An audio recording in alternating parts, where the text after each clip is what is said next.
আমরা 4 জন এসেছি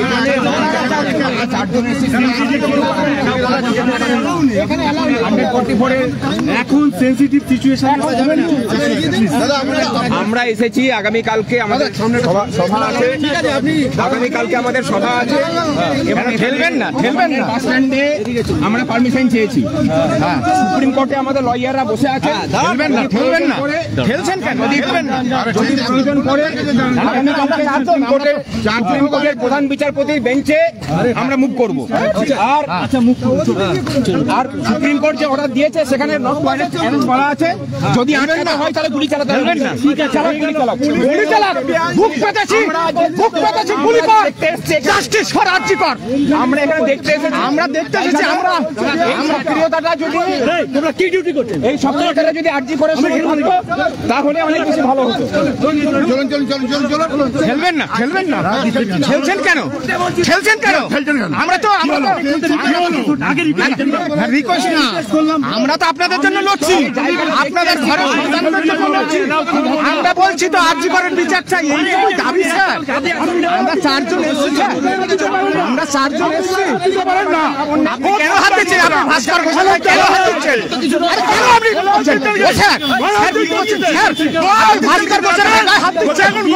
ভাস্কর ঘোষের গায়ে হাত দিচ্ছেন কেন? আরজি করার বিচার চাইতে এসেছে তাই?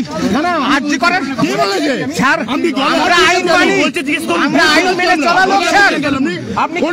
আমরা আইন মেনে চলা লোক, সরকারি কর্মচারী। আপনাদের জন্য আমরা লড়ছি স্যার, আপনাদের জন্য আমরা লড়ছি। আমরা সন্ত্রাসবাদী নই, আমরা বলছি আরজি করার বিচার চাইতে এসেছি।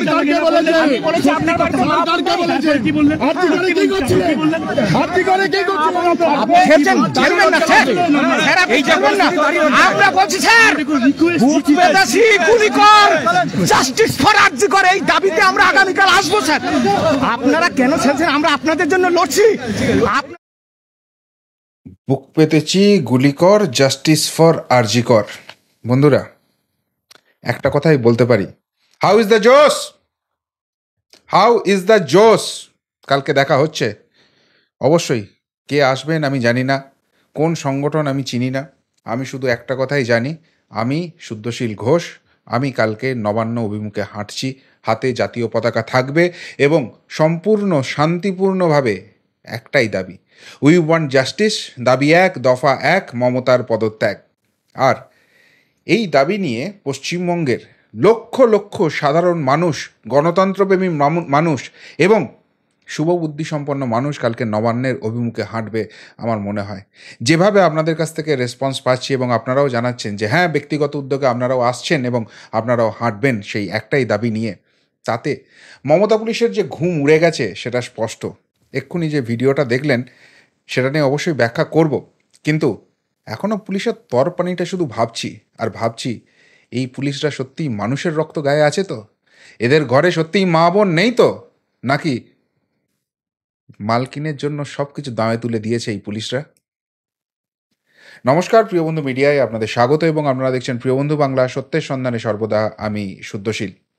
বন্ধুরা, আগামীকাল যে নবান্ন অভিযানের ডাক দেওয়া হয়েছে তাতে দুটো সংগঠনের নাম সামনে এসছে। একদিকে যেরকম পশ্চিমবঙ্গ ছাত্র সমাজ, যেখানে তারা ব্যাখ্যা করেছে তারা আলাদা করে ছাত্র সমাজ নয়, সেখানে ছাত্র এবং সমাজের মানুষ এই দুয়ের মিশেল করে তারা নামটা দিয়েছে পশ্চিমবঙ্গ ছাত্র সমাজ। তারা একটা ইন্টিমেশন দিয়েছিল, পুলিশ অনেক ন্যাকামি করেছে, কোথায় করছো, কি রুট আছে, তারপর ন্যাকামি করে বলেছে না নবান্নে যাওয়া হবে না, ওখানে আমাদের মালকিন আছে, আমরা ওখানে চটি ছি ওখানে কেন যেতে দেবো, তোমরা অন্য জায়গায় গিয়ে যা খুশি করো, ওখানে যেতে দেবো না, এইটা বলেছে। আর আরেকটা সংগঠনের নাম পুলিশই বললো, সেটা হচ্ছে সংগ্রামী যৌথ মঞ্চ, যাদের কথা আমরা আগেও বলেছিলাম যে এই সংগ্রামী যৌথ মঞ্চ যারা সরকারি কর্মচারীদের আন্দোলন নিয়ে, তাদের ডিএ বাকি নিয়ে, এই নিয়ে তারা দীর্ঘদিন ধরে আন্দোলন করছে। তো তাদের নেতা যিনি ভাস্কর ঘোষ, তিনি সহ 4 জন বা 5 জন টোটাল, আমি এই খবরটা ঠিক পাইনি, মানে টোটাল ভাস্কর ঘোষকে নিয়ে 5 জন না ভাস্কর ঘোষ বাদ দিয়ে আরও 4 জন, টোটাল 5 জন, আমি এটা পাইনি খবর। তো যাই হোক, তারা আজকে নবান্নের ওখানে গিয়েছিলেন। অনেক কিছু খবর বিকেল থেকে চটিচাটা অনুপ্রাণিত মিডিয়া দিয়ে ছড়িয়ে দেওয়া হচ্ছে, দারুণ রকম ব্যারিকেড করে দেওয়া হয়েছে, মাছি গলতে দেওয়া হবে না। পুলিশের যে দুজন এসেছিলেন তারাও ওইসব কী সব ভাড়ামি করে গেলেন, আমরা শুনলাম। তো তারপর দেখলাম এই ভিডিওটা আমার কাছে এলো, একদম নবান্নর কাছ অব্দি, নবান্নের বাস স্ট্যান্ড যেখানে গিয়ে মানে সংগ্রামী যৌথ মঞ্চ যে প্রোগ্রামটা করছে তারা হাওড়া স্টেশন থেকে হাঁটবেন এবং সেখান থেকে গিয়ে তারা এই নবান্নের বাস স্ট্যান্ডের ওখানে কিছু একটা প্রোগ্রাম করবেন। তো সেই বাস স্ট্যান্ড অবধি তারা চলে গেছেন, সেই জায়গাটা তারা দেখছেন। যথারীতি চটিচাটা পুলিশ ছুটে এসেছে, তেড়ে গেছে এবং যা শুনলাম ভাস্কর ঘোষ এবং তার সঙ্গী সাথী যারা ছিলেন সবাইকে ফিজিক্যালি হ্যারাস করা হয়েছে। এবং এই যে পুলিশ, এই পুলিশ তিনি তো তেড়ে তেড়ে মারতে এসেছেন, কার্যত এটাই শুনলাম। তো খুব জোশ দেখিয়েছেন, কিন্তু সরকারি কর্মচারীরাও দেখিয়ে দিল যে পুলিশ এই অবৈধ বেআইনি এসব ঘোষণা করে দিয়েছে। তৃণমূল চারিদিক থেকে প্রচার করে যাচ্ছে, ওই 3.5 বছরের জেল খাটা আসামিটাকে দিয়ে ভাড়ামি করিয়ে যাচ্ছে, বড় বড় হুঙ্কার ছেড়ে যাচ্ছে, পাড়ায় পাড়ায় গিয়ে তৃণমূলের পোশাক গুন্ডারা মস্তানি করে যাচ্ছে, বাড়িতে বাড়িতে থ্রেট দিয়ে যাচ্ছে। সব খবর তো পেলাম, কিন্তু তারপরে তো মানুষের জোশ একটুও কমেনি। মানুষের দেওয়ালে এখন আর পিঠ থেকে নেই। একটা কথা আছে না বাংলায়, দেওয়ালে পিঠ থেকে যাওয়া, মানুষ এই দেওয়াল ফুঁড়ে ঢুকে গেছে। এখনও যদি এই দাবিতে মানুষ না সজাগ থাকে, রাস্তায় না নামে, তাহলে এরা একদম শেষ করে দেবে। এটা মানুষের কথা। বহু মানুষ আমাকে হোয়াটসঅ্যাপ করছেন, বহু মানুষ আমাকে ফোন করছেন, কথা বলতে চাইছেন। কাজের চাপে অবভিয়াসলি সকলের সঙ্গে কথা বলা সম্ভব হচ্ছে না, সব মেসেজ দেখা সম্ভব হচ্ছে না, কিন্তু যেগুলোই দেখছি যাদের সঙ্গেই কথা হচ্ছে একই কথা, কালকে পথে নামছেন তারা। অনেক অনেক কিছু করে চেষ্টা করা হচ্ছে এই আন্দোলনকে থামিয়ে দেওয়ার। আসলে ভয় পেয়ে গেছে। জানি না পুলিশ কালকে কি ব্যবস্থা নেবে।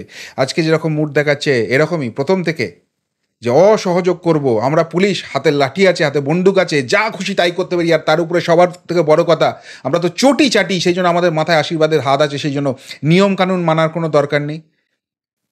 যেখানে হাইকোর্ট, সুপ্রিম কোর্ট তারা বলছে আর্টিকেল, ভারতবর্ষের সংবিধান অনুযায়ী যেটা জনসাধারণকে দেয়া আছে, আন্দোলন করা, প্রতিবাদ করা, এগুলো তার গণতান্ত্রিক অধিকারের মধ্যে পড়ে এবং শান্তিপূর্ণভাবে যদি কেউ করে সেখানে আদালত হস্তক্ষেপ করতে পারে না। সেখানে পুলিশ নিজেদের সুপ্রিম কোর্টের উপরে ভাবতে শুরু করেছে, আইনের ঊর্ধ্বে, সংবিধানের ঊর্ধ্বে পুলিশ, কারণ এরা হচ্ছে মমতার চটিচাটা পুলিশ। তারা বলছে এগুলো অবৈধ, বেআইনি। আর তারপর এরকম ধমকানি চমকানি করার চেষ্টা করছে। পুলিশ কি ভাবছে এরকম ধমকানি চমকানি করবে আর আমরা ভয় পেয়ে যাব? আর ভয় পাওয়ার কিছু নেই। এখনও ভয় পেয়ে থাকলে ওই আরজিকর কাণ্ড ঘরে ঘরে ঘটবে।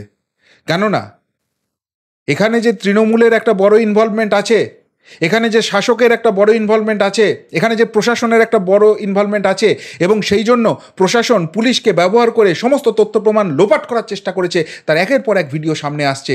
আদালতে গিয়ে, সুপ্রিম কোর্টে গিয়ে এদের কাপড় কার্যত খুলে দিচ্ছে। কতখানি নির্লজ্জ শাসক হলে এই কাজ করতে পারে। আর তাই এই নির্লজ্জ শাসক আর পশ্চিমবঙ্গে শাসন করতে পারবে না। এদের পদত্যাগ ঘটাতেই হবে, এদেরকে তাড়াতেই হবে। বন্ধুরা, কালকে কি হবে আমি জানি না।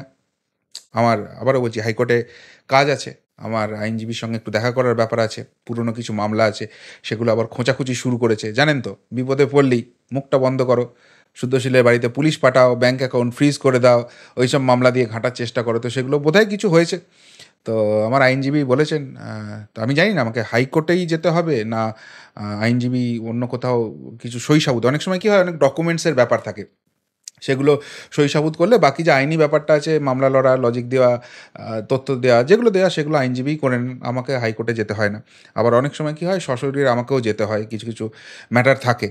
তো আমি জানি না সেটা আমাকে হাইকোর্ট অবধি যেতে হবে নাকি ওনার সঙ্গে, আমি এখনও যোগাযোগ হয়নি, আজকে কাজ শেষ করে ওনার সঙ্গে যোগাযোগ করব। যাই হোক, ওই হাইকোর্ট সংক্রান্ত আমার কিছু কাজ আছে, সেগুলো আমি মিটিয়ে নেবো এবং আশা করছি 10টা, 10:30, ম্যাক্সিমাম 11টা, 11:30টার মধ্যে সেগুলো মিটে যাওয়া উচিত। অবশ্য হাইকোর্টে যদি হিয়ারিং থাকে, আমি জানি না, সেটা হয়তো একটু হতেও পারে। কিন্তু যাই হয়ে যাক, যেহেতু 1টার সময় বলা হয়েছে, 1টার সময় ডেফিনেটলি আমি পৌঁছানোর চেষ্টা করব। মোস্ট প্রবাবলি আমি কলেজ স্কোয়ারের যে মিছিলটা আছে সেই মিছিলটাই যোগ দেওয়ার চেষ্টা করব।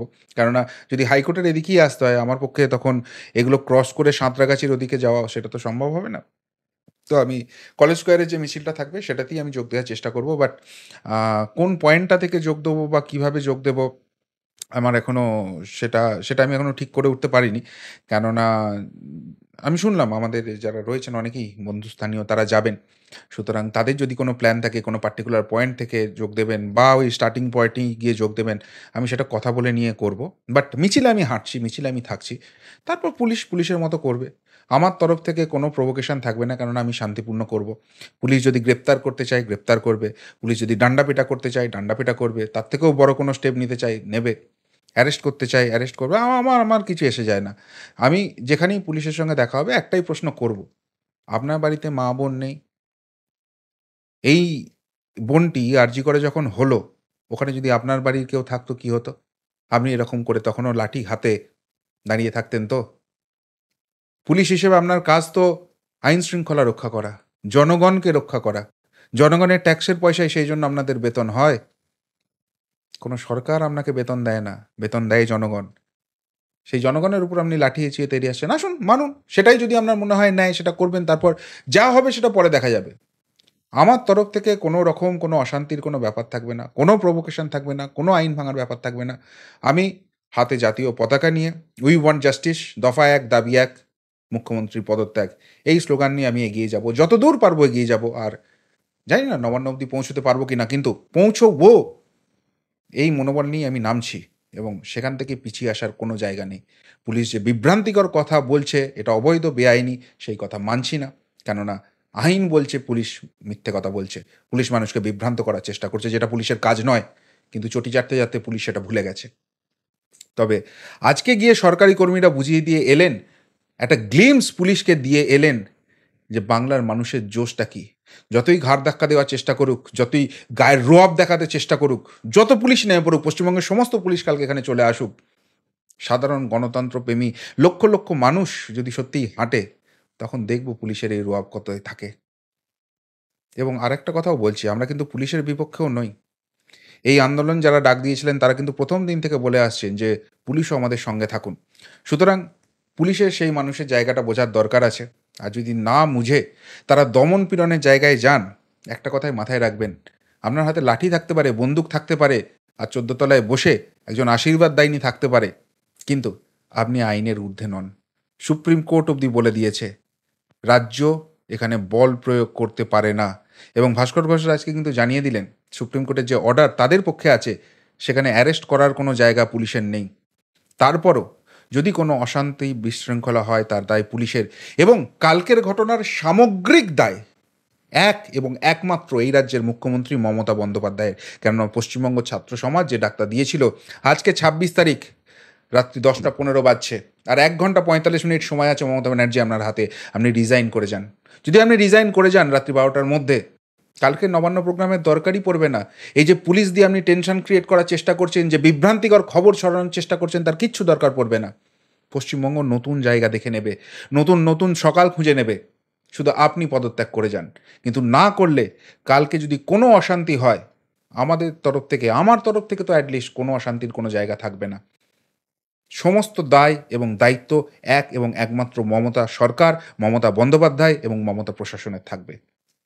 কি বলবেন বন্ধুরা? আজকে সরকারি কর্মচারীরা যে জোশটা দেখিয়ে এলো, কালকে পশ্চিমবঙ্গের লাখো লাখো মানুষ রাস্তায় নেমে নবান্নের অভিমুখে সেই একই জোশ দেখাবে তো?